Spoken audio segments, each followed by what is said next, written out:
On behalf of the board of the Philippine Bayanihan Society in Singapore, I welcome you to the Bayanihan Center. The Bayanihan Center has opened its doors to support the educational, social and cultural needs of Filipinos and others in Singapore. Thanks to the strong partnership between the government of the Philippines and Singapore and the initiative of our founding president, Ms. Jenny Chua, and Vice President, Mr. Ning de Guzman. Since its establishment in 2001, more than 13,500 people have undergone skills training at the Bayanihan Center. But the Bayanihan Center is located at 43 Pasir Panjang Road.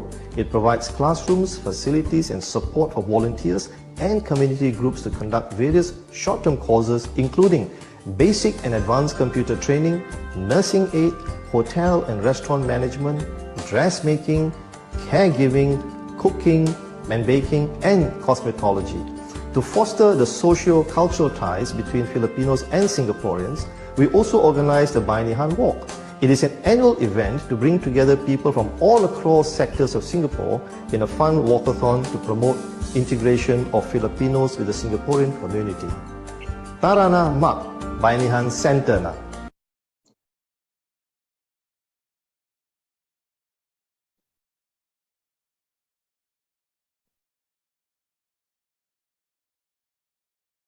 Good evening. Good evening to all our viewers here in Singapore and across the globe.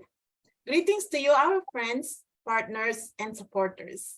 Welcome to the Bayanihan Talks webinar series. I am Minerva Lau, a member of the board of the Philippine Bayanihan Society Singapore, and your host tonight. Post-COVID life is almost back to normal, but please continue to be careful all the time. Indeed, we sincerely hope you are all keeping safe and well wherever you are. And I hope you have enjoyed the short video giving you a peek of what the Philippine Bayanihan Society in Singapore is all about and what it does. It is a non-profit organization and all the directors are volunteers who care for the OFWs in the country. And yes, December is here. Pasko na po, malapit na po ang Pasko. Handa na po ba ang mga regalo yung pamimigay ninyo o mga pati ng mga aginaldo? Masaya ang Pasko. So, if we look back at the past 11 months of the year, yes, may isa pa pong buwan bago mag-2023, patuloy pa rin ang sitwasyon sa COVID, although dahil sa mga vaccines, at least mild na lang po ang mga sintomas. Kaso, biglang nagkaroon naman ng giyera sa Ukraine at ayun, tumaas ang mga halaga ng langis at gas, sumunod na ang inflation. So medyo may problema pa rin tayo.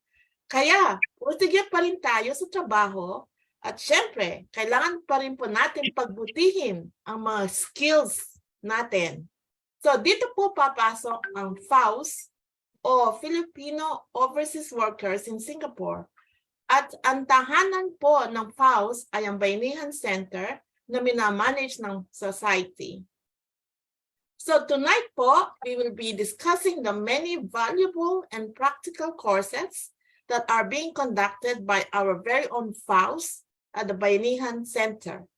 So without further ado, may I invite PBSS Honorary Secretary Mary Ann Chua to introduce our special guests tonight. Mary Ann, the floor is yours. Okay, thank you, Minnie. We are really privileged to have with us two speakers to talk about skills training at the Bayanihan Center. And the first speaker is Miss Eloisa Lopez. She's actually the president of the FOWs from 2017 to present day. She started as a volunteer English teacher from 2001 until 2016 when she was elected vice president of FOWS. And she earned her bachelor's degree in education from the Divine Word College. She is also a bowling enthusiast. We will get to know her better when she shares her presentation this evening. The other speaker is Miss Evelyn Kasuga. She earned her bachelor's degree in agriculture and technology from Don Mariano Marcos Memorial State University. She started her journey as a FOWS student in 2007. She studied fundamentals of computer and eventually became an assistant teacher after finishing the course. As she acquired various knowledge from her IT mentors, she became the main teacher of the fundamentals of computer class from 2010 to present. Isn't that very encouraging? In 2011, she was elected and appointed as the FOWS secretary up to today. Okay, so let me now invite our speakers to do their presentation. Thank you.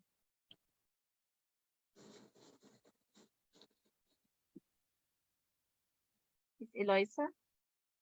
Okay, good evening, everyone, and thank you, Ma'am Mary Ann, for the nice, warm introduction.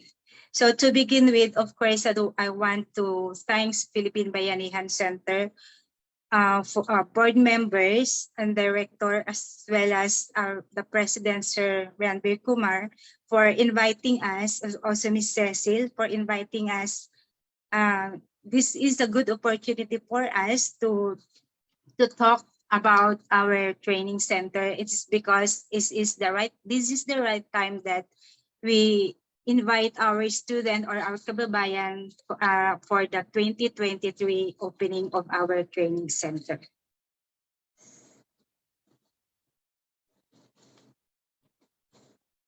So first of all, I would like also to say a brief history of the FOWS on how it is started. So FOWS was born in 1992. So on May 6, 1992, 5 days after the significant Labor Day celebration 30 years ago, the Filipino Workers Group in Singapore, they call it actually Filipino Workers Group in Singapore, of FOWGS, it was born. So the Filipino migrant worker decided to organize themselves to protect and advance their welfare and interests in the foreign land.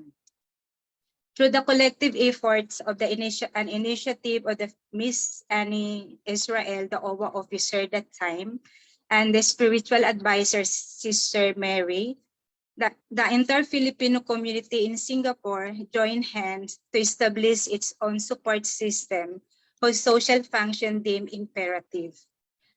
FOWS, a few months later on, FOWS was renamed FOWGS was renamed FOWS after the Migrant Act was established. So FOWS was made an auxiliary arm of the Philippine Embassy in Singapore, as well as the OWA. As a non-stock and non-profit organization, FOWS received support and contribution from the entire Filipino community, and the organization has been able to strengthen itself and successfully advance the welfare and right of the Filipino migrant workers.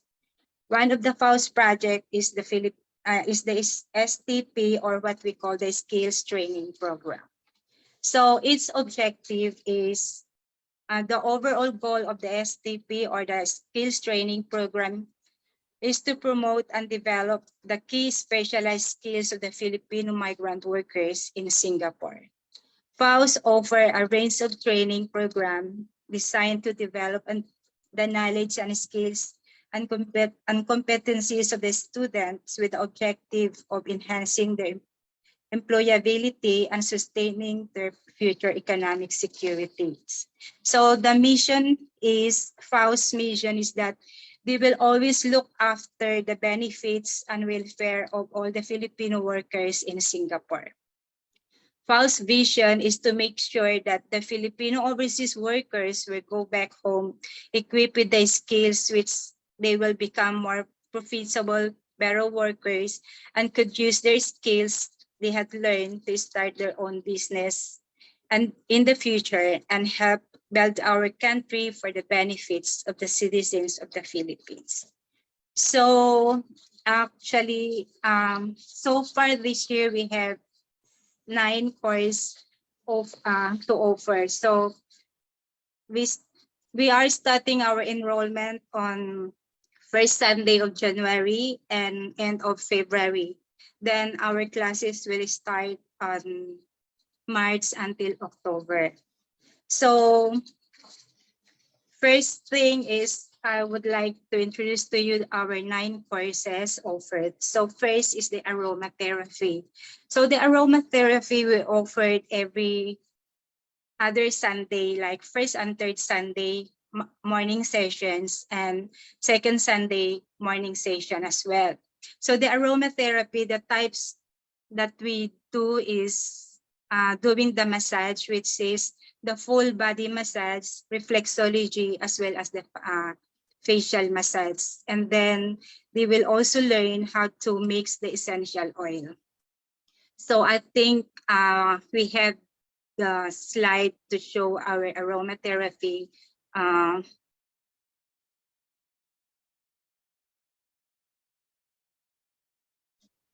So this is the activities that they are going through during their sessions.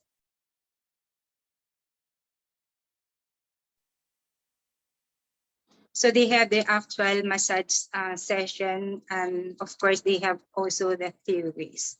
So next is our basic and advanced baking.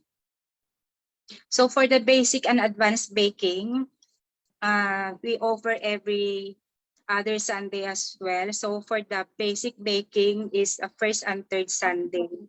And then so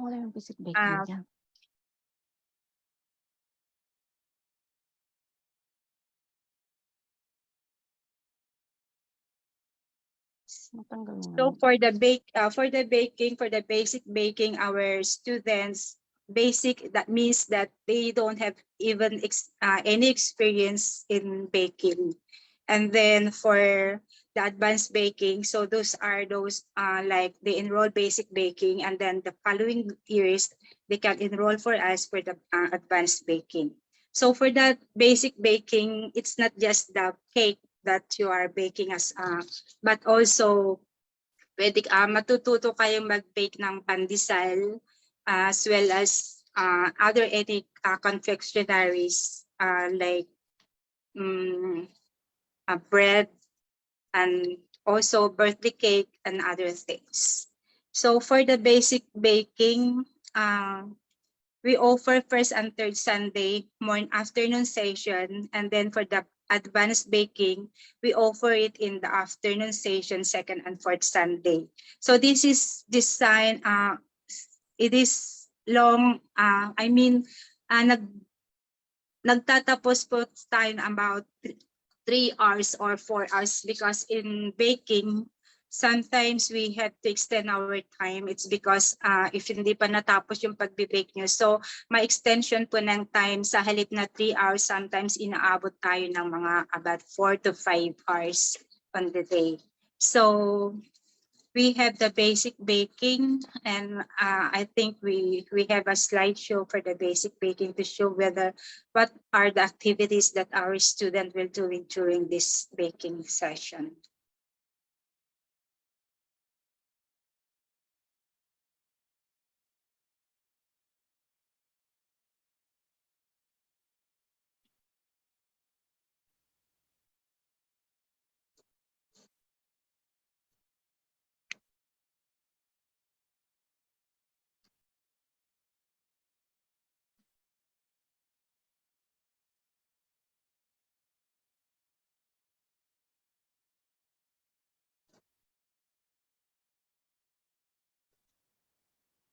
Okay, I think we go to our next course, which is cosmetology. We have the 3 modules on this. So meron tayo para sa kuko, sa mukha, as well as the head or the hair. So sa nails po, matututo tayo dito na yung pedicure at saka manicure. So as for the face naman, we learn to apply makeup correct order of applying makeup, like alin ang mauuna, yung paglilinis ng mukha and paglalagay ng mga makeup, like our eyelashes or whatsoever. So doon po matutunan ninyo yung cosmetology. And then sa face, sa hair naman, we have this hair styling or paggugupit din, as well as coloring, firming, yung pagkukulot, and of course the hair rebonding. So yun po yung usong-usong ngayon. So matutunan po ninyo yung sa pag-i-style ng buhok, paggugupit, pagkukulay, as well as pagkukulot at saka pagre-rebond. So, yan po yung sa cosmetology natin. And of course, we have the computer fundamentals. First is, we have the schedule of computer fundamentals first and third Sunday morning session. And then for the second and fourth Sunday is afternoon session. So what do we learn in computer? So mga basic lang po yan. So we have this Microsoft Office Word, then Excel, PowerPoint, and a little bit of the Internet Explorer. So yun po yung computer fundamentals natin. And of course, yan po yung mga ginagawa nila sa computer natin. And next is the basic and advanced dressmaking and tailoring. So for the basic and advanced dressmaking, yung sa basic po, kaya sinasabi po natin na basic because wala pa po silang kaalam-alam tungkol sa pananahe. And for those, don't worry if you don't know yet how to use the sewing machine, kasi tuturuan din po kayo ng teacher natin on how to use the sewing machine. And then after that, matututo kayo ng fundamental on how to make a dress or skirt or blouses and other things. So, of course, kinakailangan din yung exact measurement. So, tuturuan din po kayo ng teacher ninyo kung paano pagkuha ng tamang sukat sa pagtatahe. Say, for example, if you want to sew a dress or a dress, yes. So, kinakailangan na tama yung shoulder measurement, yung bust measurement, the figure, and everything. So, kasi kung mali yung measurement po ninyo, hindi din po, baka hindi magkakasya yung tinahin ninyo or maluwag or it's not nice, hindi siya fit. So, yun po yung matutunan ninyo sa pananahe. So, doon din po sa tailorings is the blazer at saka slacks. So, and then sa advanced dressmaking po is that, kaya sinabi nating advanced, yung malawak na yung kaalaman ninyo sa pananahe, and so you can dress your own cocktail dress or also a wedding gown actually. So yung mga estudyante natin sa advanced dressmaking, natututo na po silang tumahi ng wedding gown, the cocktail dress, and other things. So yun po yung sa basic and advanced dressmaking natin and tailoring. So you will learn also how to do the pattern making as well as the drafting. So that's all for the dressmaking and advanced dressmaking and tailoring. So now is our international cuisine. So we also have international cuisine morning session as well as first and third Sunday as well as second and fourth Sunday. So every Sunday po yan, pero alternate po yung klase namin. So lahat po ng klase namin ganun yung mga schedules. So mapapansin po ninyo na yung international cuisine, this is only in the morning session. It is because we have only one kitchen. And so yung afternoon session po kasi is we are using for the baking. So the morning session is we are using for the international cuisine o yung pagluluto. So for the international cuisine, you will learn the arts of culinary skills. So we call it international. It is because we teach different dishes from the different nationalities like Western foods, as well as Asian food and European food. So hindi lang po yung main dish, but also other dishes like dessert as well as soup and everything. So yun po yung international cuisine natin. Yan po yung matututunan ninyo.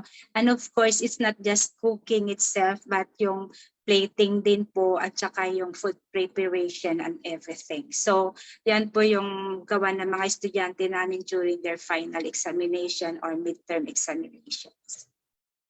So next is our HRM, or what we call Hotel and Restaurant Management.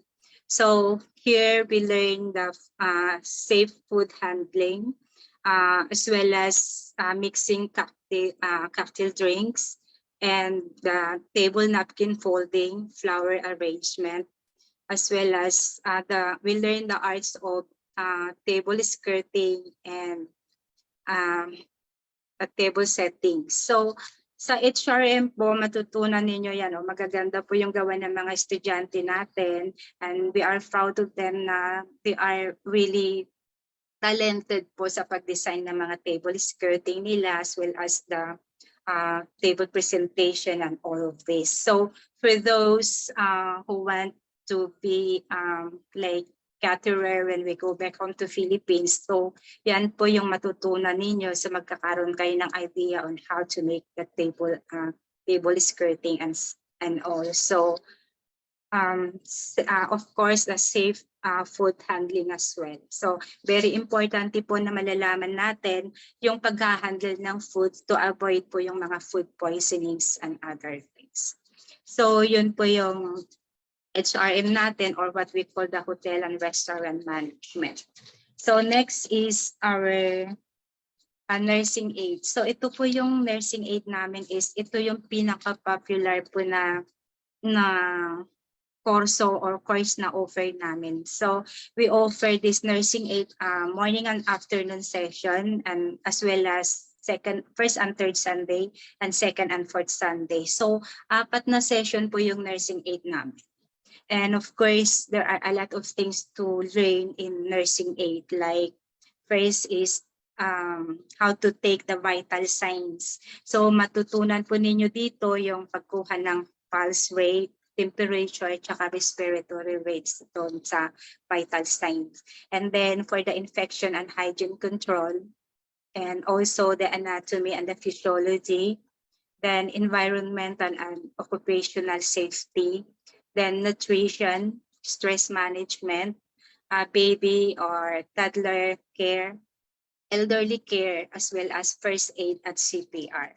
So masyado pong marami yung actually we are proud sa mga volunteer teachers po natin. It's because isa po ang nursing aid na kurso natin yung hinahangaan, even though we send our student in was the lab homes. So pinupuri din po nila yung mga estudyante natin, because the teacher itself po ay talagang masinsinan yung pagtuturo nila sa mga estudyante natin, especially taking up the first aid tsaka CPR. And then as what I have said po, after the course in our Bayanihan Center or the training in our school, so ang mga nursing aid po natin ay pinapadala po namin sa nursing homes for their affiliation, or what we call the OJT. So yun po yung experience ng mga estudyante natin, and of course they are well equipped po pag yung pinapadala natin, because they have experienced the own hand on how to take care the elderlies. And of course kasi doon po sa nursing home is mga elderlies lang po yung mga pasyente doon. So next is the 9th course we offer is the computer technician. So this is about repairing or troubleshooting po ng computer or laptop. So we learn to build computerized new hardware, installing and updating software packages, creating and maintaining computer networks or system. So uulitin ko po, meron po kaming 8 or 9 na course, and number 1 is our nursing aid. Then the rest na po is almost pare-pareho po yung mga number of mga enrollees natin. So I think that's all we offer for our course. So nursing aid, computer technician, HRM, dressmaking, tailoring, cosmetology, aromatherapy. So lahat po yan ay mahalaga para sa atin o na matutunan. So when we go back home to Philippines, so po, magagamit po natin lahat yan at pagkakakitaan. So thank you so much, and that's all for the course presentation.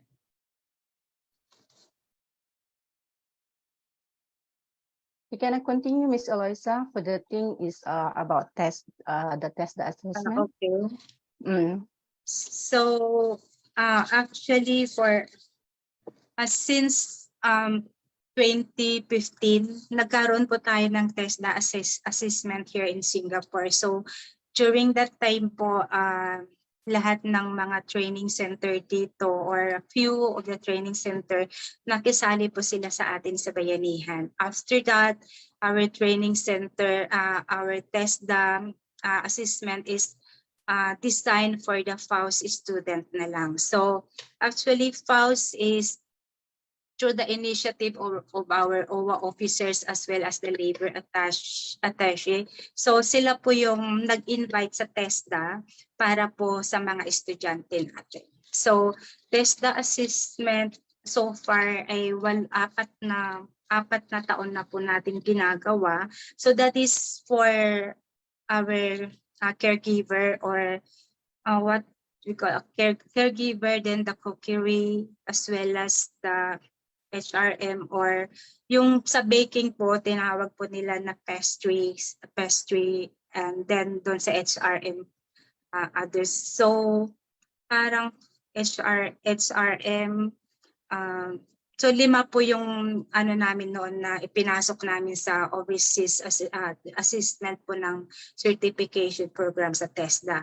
So nagkaroon din po tayo ng one time na we call it the trainers and trainees assessment. So yung mga nagtuturo po sa FOWS is nagkaroon po ng assessment for TESDA para po talaga qualified sila na mag-assist when the TESDA came here in Singapore po para mag-assist. So hindi na nila kailangan na magdala pa ng ibang mag-assessors. It's because we have our own assessors po. Like we have two volunteer teachers na pumasa po sa nursing aid assessors assessment test. So yan po yung nangyari sa TESDA natin. And so far, since nagkaroon tayo ng pandemic, so hindi pa po namin na-i-invite ulit yung TESDA to assist our student.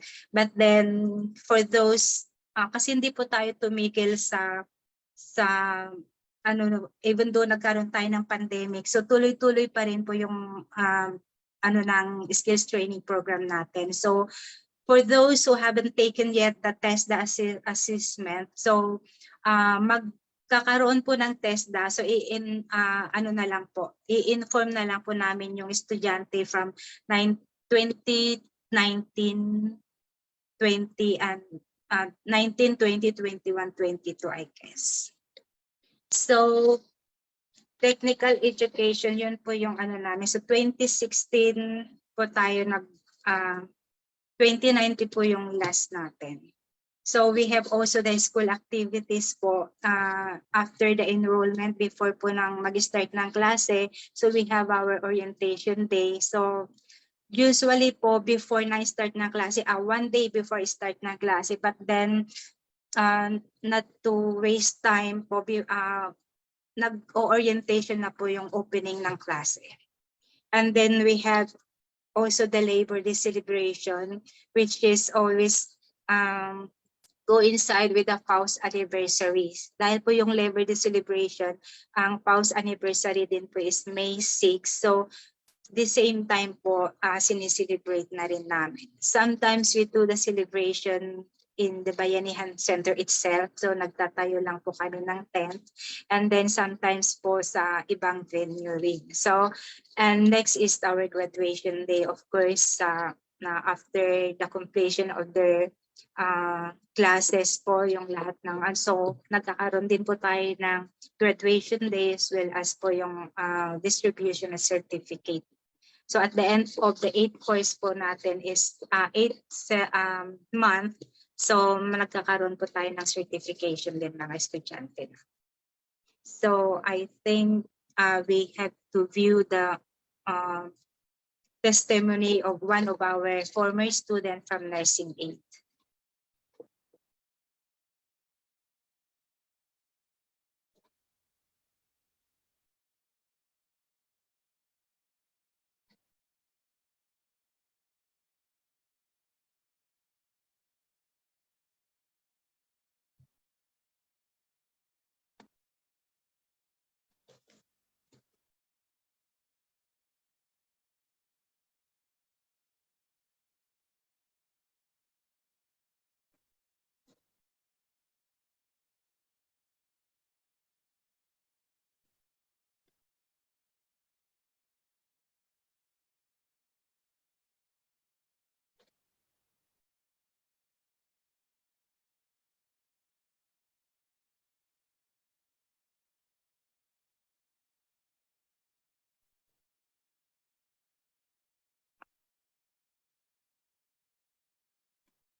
Walang sound.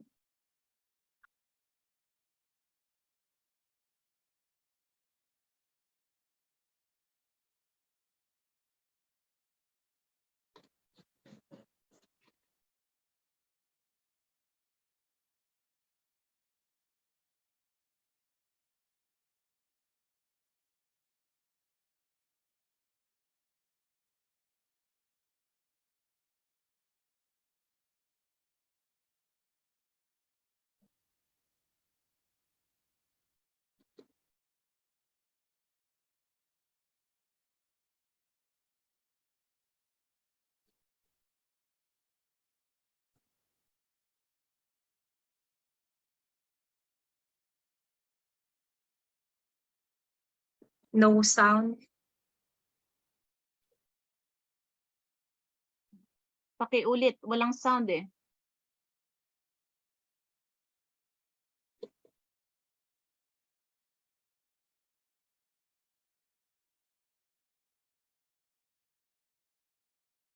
Meron dito sa aking sound.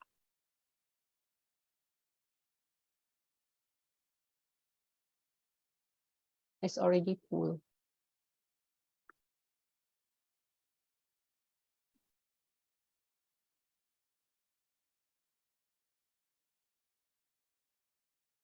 Walang sound. Meron ng sounds te. Wala. Bakit din narinig? Walang sound. No, I couldn't hear. Pati yung nag-comment, hindi niya narinig din. How come? Ayan, ngayon meron na. I'm Liza Buyaga, a former student of FOWS batch 2018. It is my pleasure to share with you my journey in coming here in Canada as a caregiver. Mahina. My dream since then to come here in Canada. That is But already full. experience, I decided to work abroad. I worked in Singapore as a foreign domestic worker, and I took nursing aid course at FOWS from March to November 2018. Afterwards, I took my CPR and AED license at Singapore Rescue Training Center, and I acquired my higher diploma in mechanical and industrial engineering at IMS Singapore. My employer was very supportive in my plans because it is essential to my job. The most valuable lessons that I learned from FOWS and during the clinical affiliation at Sunlab where be optimistic, be passionate, be patient, time management skills, communication skills, teamwork, and to obey the rules. Being a caregiver has never been so easy, but the knowledge and skills that are acquired from FOWS and SunLove has a tremendous scope from my career as well as through my daily life. To FOWS and SunLove family, I am grateful for your encouragement since I was studying. And to my mentor, Miss Amor, I owe you a lot for your support during. I use my certificates, diploma, reference letters from employers, and to my work experience for my application. It took me a year for the process of my application, and by God's blessings, I landed here in Canada last August. I encourage you guys to pursue what you have started. Believe that you can and never give up. God bless everyone.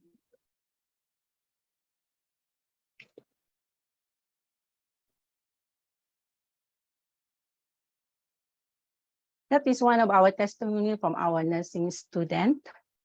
Now, Ms. Eliza, we're going to go to the next one, please. Oops. Okay, as what I have mentioned a while ago, so ang schedule po ng classes namin. So na-mention ko na rin kanina bawat course, so kung ano yung mga schedule natin. So actually, alternate Sundays po yung klase namin, like first and third Sunday and second and fourth Sunday. We have afternoon session and we have morning session as well.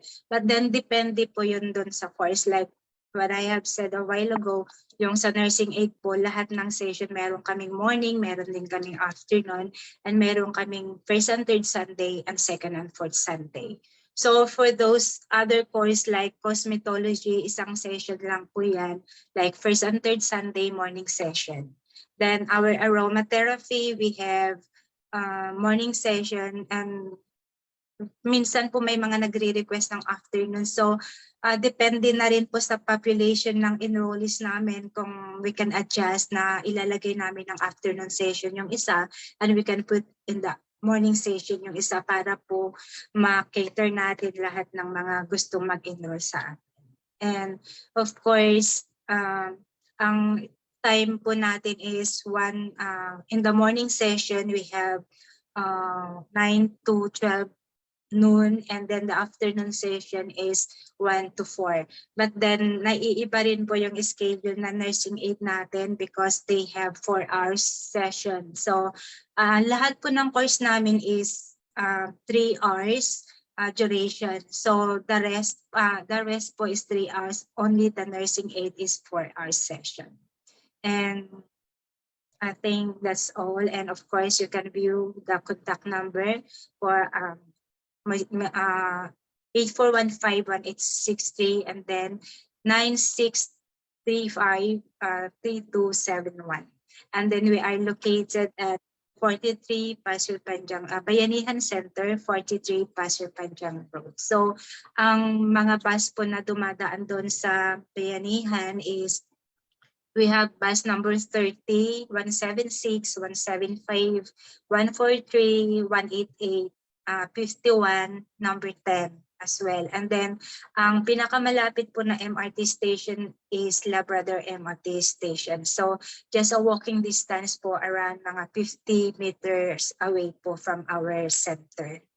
So, for more inquiries po, tumawag na lang po kayo sa amin sa number na 8415-1863 and 96353271.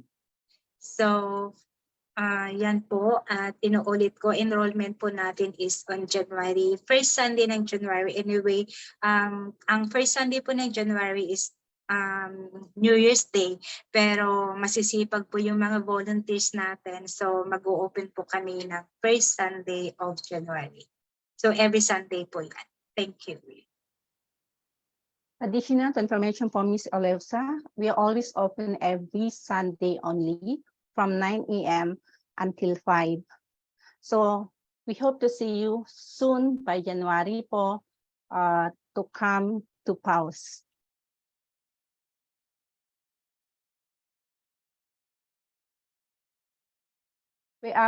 Feel free to ask question po. We cater question po. Okay, hi. Thank you so much. Thank you for that. Very informative discussion on the courses of our FOWS schedule. Maraming salamat po, Ms. Eloisa and Ms. Evelyn and Mary Ann for the introduction earlier. May mga tanong pong pumasok sa chat group. So, bago yon, magtatanong po muna ako ng isa.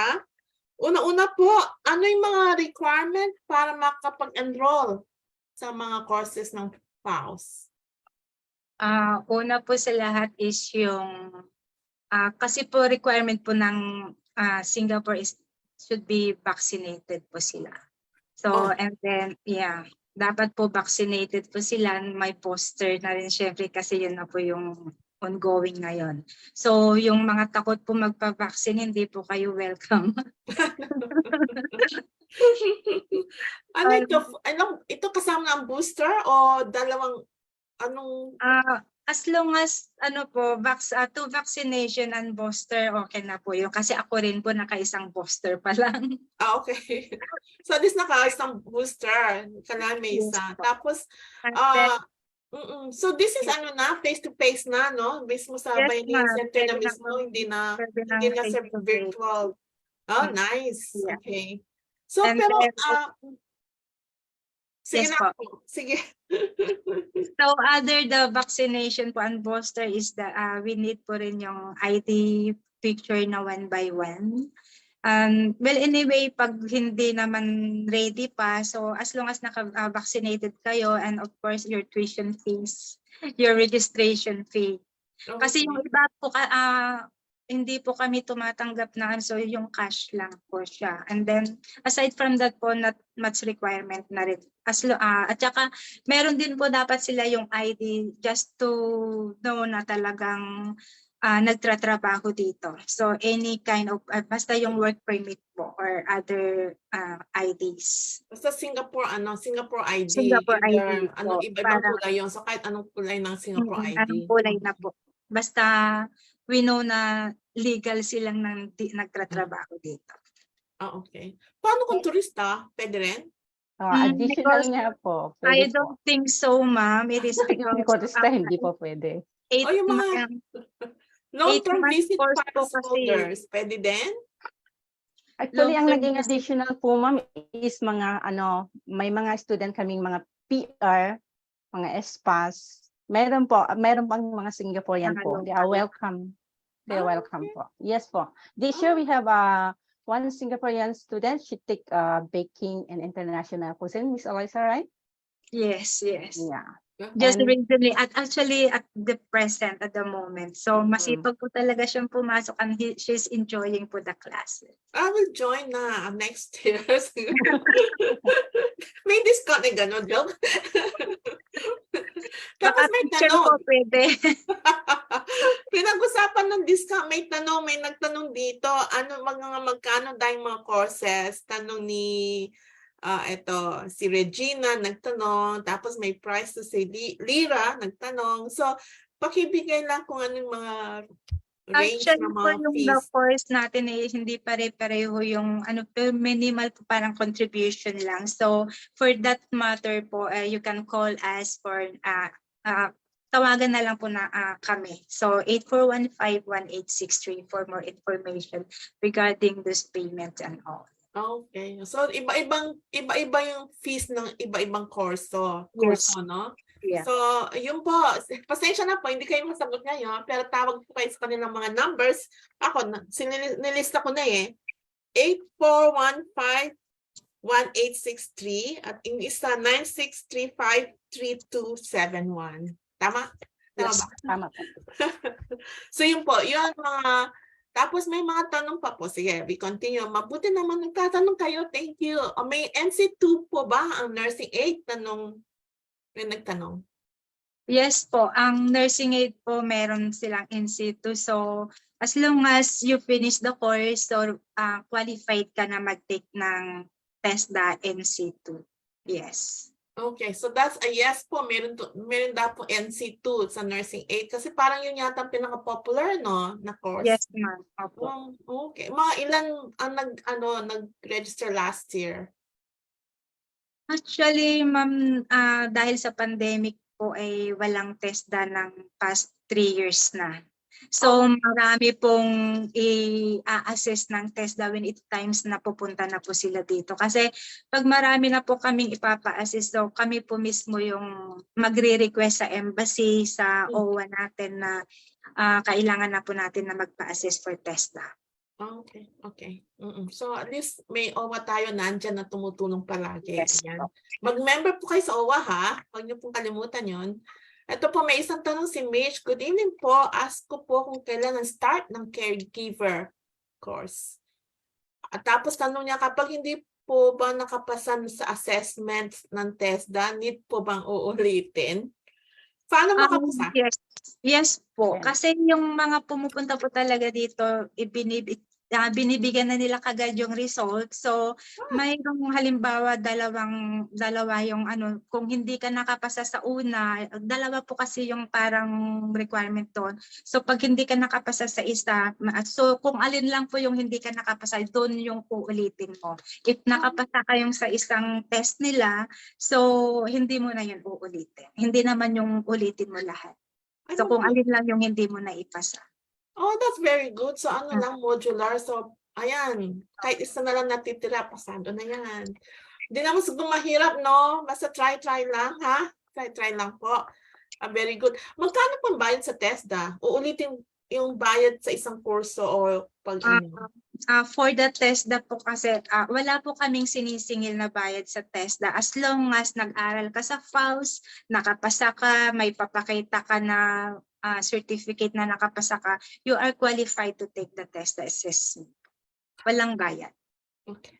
Sinushoulder na ng FOWS yung mga requirement. Actually po malaki yung expenses pag magpapatesda kami dahil marami pong mga materials na kailangan pero hindi po kami naniningil.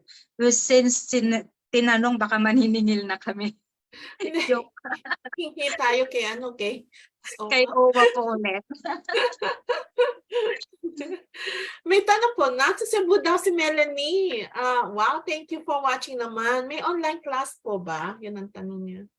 So far po nung kasagsagan ng pandemic po, may online class kami. Pero mas prefer po namin kasi yung face-to-face specialist skills training po ito. So mas prefer din po ng mga teacher as well as mga student na face-to-face po tayo. Mas okay naman kasi talagang face-to-face kasi nakita mo agad yung reaction. Pag hindi mo naiintindihan, pwede naman, tanong diretso, di ba? So, Yeah, ma'am. thank you, Melanie. Kung nasa Cebu ka, thanks so much naman for joining us. Okay, may isang tanong po. Si Leo naman, may food processing po ba? Food processing. So, ang lang po namin is nasa po tawag dito. Pero hindi po kami nagtuturo ng food processing, but then the HRM po, tsaka yung sa international cuisine, pwede po nilang isasama sa syllabus nila just in case po na may mga magre-request kasi open din po naman kami sa suggestion. So maaari na maybe we can integrate po sa food processing. Idadagdag po namin halimbawa sa pag yung sa Asian country, so pwede po natin na idagdag yung food processing gagawa halimbawa ng tawag dito langgonisa or whatever. So pwede rin po idagdag po. Kung may demand, magkakaroon ng supply. Hanap tayo ng mga teachers pa. Kasi kumbaga we love naman po na maano natin yung mamimit natin yung kung ano yung demand ng mga estudyante. So adjustable naman po tayo. Saka nag-iiba kasi yung demands, lalo na ngayon madaming IT, madaming mga ganun na courses. Good evening po, si Cheryl. May limit po ba bilang ang bilang ng mga estudyante sa cosmetology? So far po, kinakailangan na ma-meet yung minimum, pero kung ang classroom naman po yung malaki, within limit po naman. So depende sa classroom. Sa classroom So far, situation. ano yung pinakamalaking number ng estudyante sa isang class? Actually, sa nursing aid po, kuminsan inaabot kami ng mga 35 to 40 students Sa isang classroom? section. Wow. Okay. But then sa cosmetology naman po, hindi po siya inaabot ng ganun. So, okay lang po. Just in case naman po na kailangan pa ng dahil isa lang po yung cosmetology namin. Halimbawa, so kung meron pa pong available na volunteer teacher, why not po na baka pwede pa rin kami mag-open ng another session. Pero mga basic makeup course, like ano dapat ilalagay sa mukha bago ilalagay yung mga makeup? Yes, ma'am. Sa Sa cosmetology po. Ha? Baka yun ang kailangan ko. Included na po sa syllabus. Madami kong gustong gawin. Gawin ko lang. Ito po. Ito, ilang months po ba? Okay, ito, ilang months bago matapos ang school? Ang tanong ng... So, 8 months po ang natin duration ng classes na. From when to when? From March to October. So, lahat ng mga courses, kahit pati caregiving from March lahat? Yes, ma'am. Okay. Pare-pareho po lahat. Okay. So, yung po... Pare-pareho kami ng start, pare-pareho mag-end. And Tapos graduation. Yung po, so January, February, registration, tapos start ng klase March hanggang November, October, tapos October. October. Graduation yung November. Okay. Okay. Ito pa. So, gusto ko malaman, sino-sino yung mga instructors ninyo ngayon? Sa mga... Actually po, marami pa rin, pero mas marami nun talaga yung mga volunteer teachers namin. So, for the instructor po sa nursing aid po, ang head po namin si Dr. 𝐄𝐥𝐸𝐬𝐚 𝐋𝐨𝐩𝐿. He is one of the was the co-lecturer sa NUS. Then, si Miss Evelyn din po, nagtuturo po siya ng computer. So mag-enroll po kayo sa kanya, magaling po siya sa computer. Yeah, we together with Mr. Edwin Justiniano po. She's one of the instructor po ng computer. She's IT po dito sa Singapore po. So she's my mentor actually. So I learned a lot from him. Now I'm trying to apply all the things I learned from him, and I'm willing also to share to everyone. Kaya welcome po to Enroll Computer and FOWS. Yung computer nyo ba, ano yan, Word, Excel, do you teach applications? No. Yes, ma'am. We are concentrating to 3 applications. The first one is word processing, that is Word, and then the second one is the spreadsheet, they call it Excel. And the third one is the presentation PowerPoint po. Okay, ay mag-enroll na ako. Sige po, ma'am. Walang discount, dapat doble. Mag-enroll na ako sa inyo. Donation. Welcome po, ma'am. Sunday or Sunday lang, no? Sunday? During Sundays lang po. Opo. May Afternoon. morning at mayroon pong afternoon, ma'am. Okay, Complicated yung Excel at saka PowerPoint. Yung ating ginagamit, simple-simple lang, pero madami pa rin siya mga functions. Kaya nga eh. Yes, ma'am. Diba? Opo, ma'am. Lalo na ngayon, lagi po, almost every year po may mga bagong tools and everything po. Kaya yun po. Very basic lang yung knowledge ko eh. Yan, maganda na po may yung basic, estudyante na ma'am. kayo. May foundation ka na dun, ma'am. Pag meron ng basic, ma'am, When is the madali first na. day? When is the first day? March lang, March. March. Okay, Opo. March. That means every Sunday I will be there in the afternoon. No, ma'am, it's Every alternate other classes. Sunday. Yes, ma'am. Every It other depends po. Sunday. Yeah, either you will choose first and third Sunday or second and fourth Sunday po. Tapos may morning and First or afternoon third. session. May morning po. From 9, yung morning po Nagsisimba tayo sa umaga. So kaya May hapon hapon, yan. 1 to 4 po. okay, tatawag na ako sa kanila. Kailangan ko matuto. Benamano, go! I really want to learn. I want Open kayo sa January 1st, yung mismo New Year's Day? Yes, Yes, ma'am. ma'am. Kasi Di po ba? the following day naman po is public holiday. So susulitin na lang po namin ng Monday. Wow, Correct po. sipag ninyo. Yes. Okay, okay. So, oy, enroll na po kayo. Sisipag sila, oh. Pero pwede rin bang mag-enroll by online, pay now na lang or what? Ano? Hindi. We prepare Ma'am, personal po, ma'am. dalawin Ay, po cash kasi pala, doon. no? Mas maganda po yung dumalo po kayo para makita na rin at the same time po pag mag-enroll kayo in person.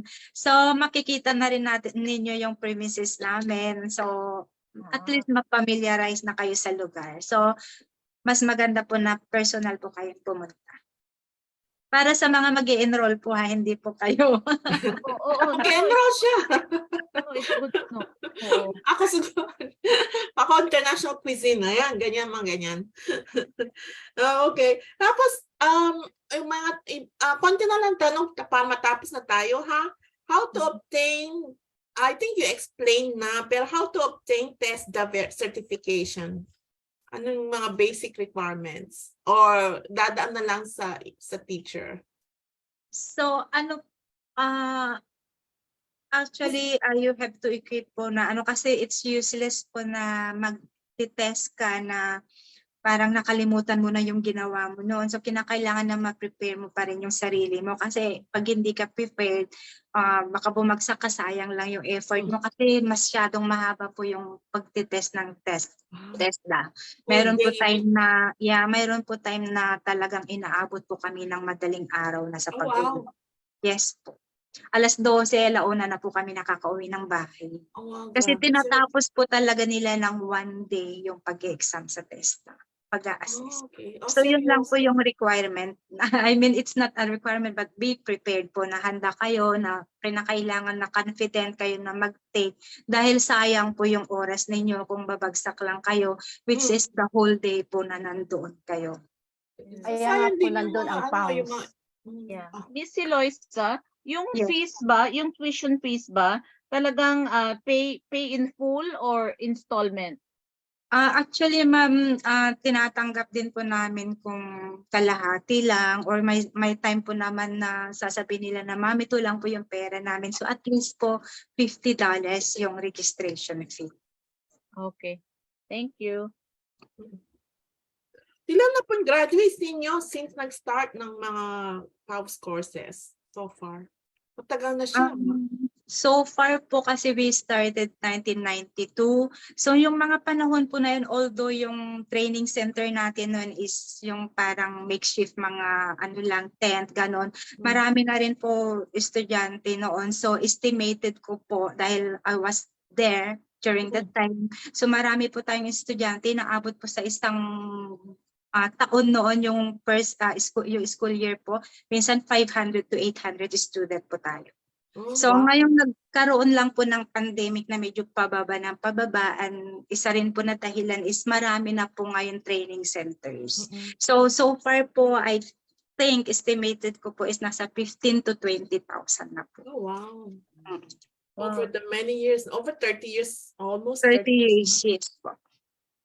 Oh, wow. Siguro Ang dami kailangan graduates. magkaroon tayo ng anniversary. Celebrate. Oo. 30 Parang is ano nga tawag dito, yung Ilang 30. years na? 30. 30 years na ma'am. 3 dekada na po tayo. Ano yun? Jade? Hindi ko alam mga ang bato. So, yung mga, Dapat si so we 1990. had one testimony yung nasa Canada. Yung may iba pa mga after na nakapag-aral na sila, ano yung iba nilang, ano pa ba yung mga ibang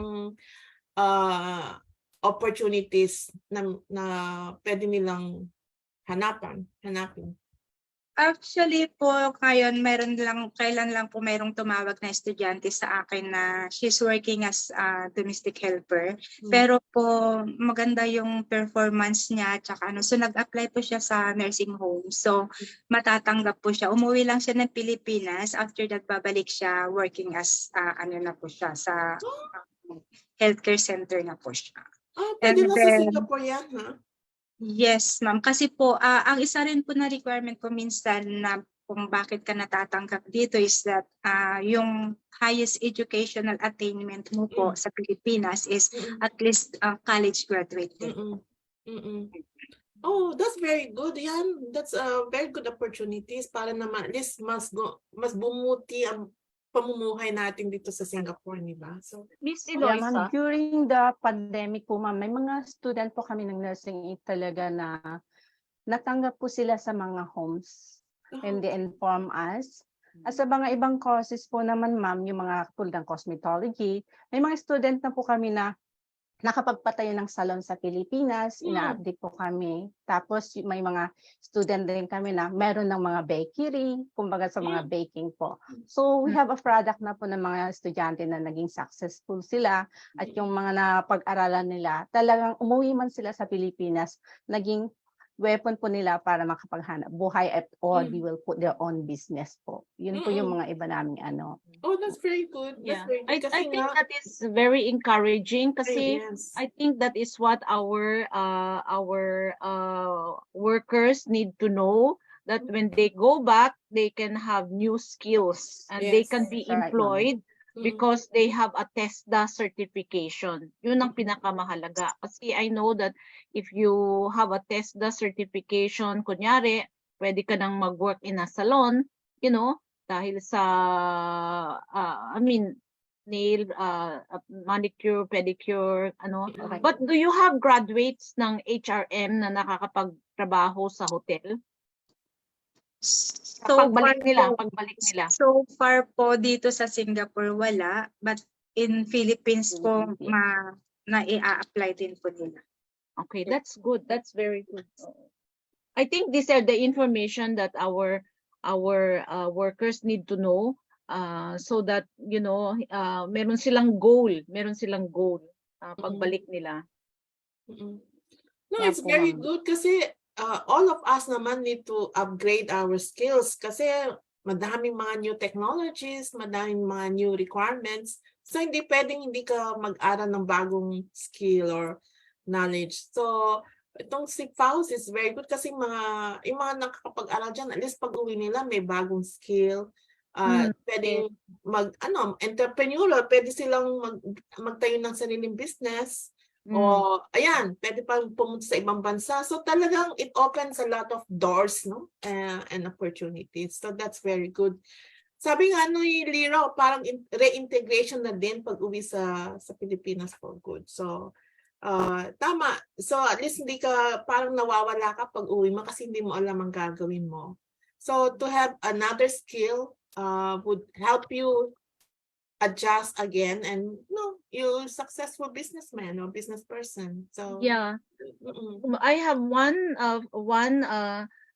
now nagbi-business siya kasi madali naman by Facebook eh. So pinapakita niya lahat yung mga na-bake niya, tsaka yung mga, tapos nag-o-order na lang yung mga tao, which is very successful.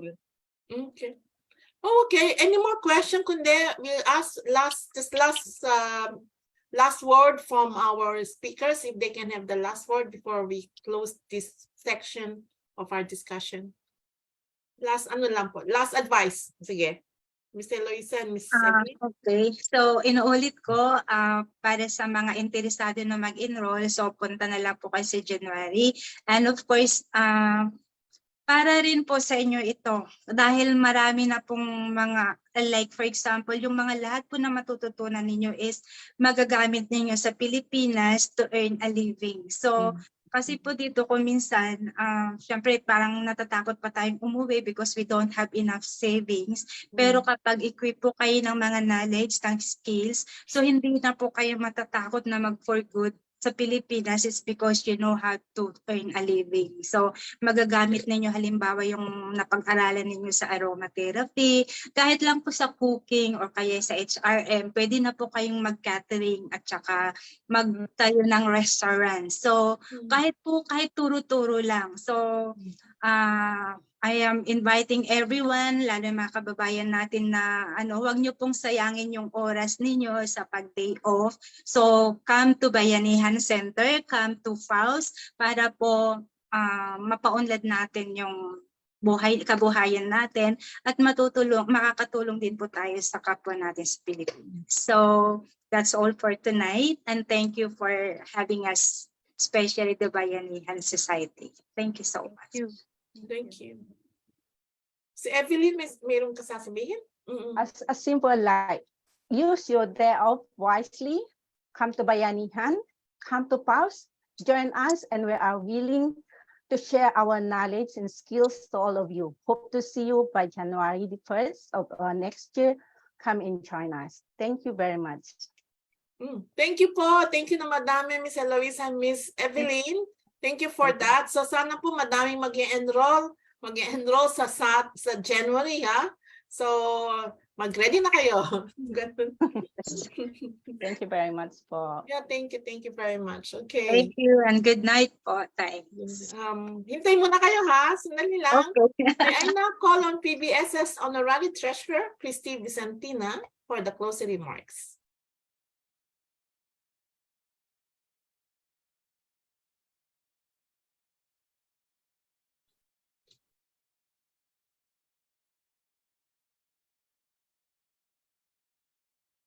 Good evening to our friends and kababayans in Singapore, to our families in the Philippines, mabuhay. On behalf of Philippine Bayanihan Society Singapore, our gratitude to all the people who help us for tonight's webinar. Special thank you Ms. Eloisa Lopez and Ms. Evelyn Casuga, FOWS President and Secretary respectively. Maraming salamat sa inyong dalawa. Maraming salamat for your dedication for the OFWs in Singapore or our kababayans in Singapore, and for spending your Sundays, all your Sundays at the Bayanihan Center for the appreciation of the value of education as a life game changer. Congratulations din sa lahat po ng gagraduate sa FOWS this coming Sunday. Mabuhay po kayo. Lagi po nating tatandaan na hindi po panghabang buhay yung OFW. Kaya, let's save as fast as we can and as much as we can. And let us try to be a better version of ourselves as fast as we can. And by enrolling at FOWS, you can do this. And kaya, sali na tayo, enroll at FOWS for skills upgrading. It can be fun and it can be fruitful at the same time. Kaya visit us at Bayanihan Center. We are located at 43 Pasir Panjang Road. The nearest MRT is Labrador Park MRT po. Kaya tara na, mag-enroll po kayo sa FOWS. Masaya po dito at marami pong kainan.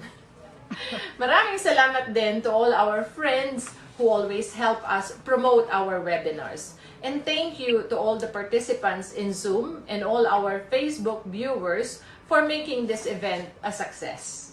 Don't forget to click the like button for us.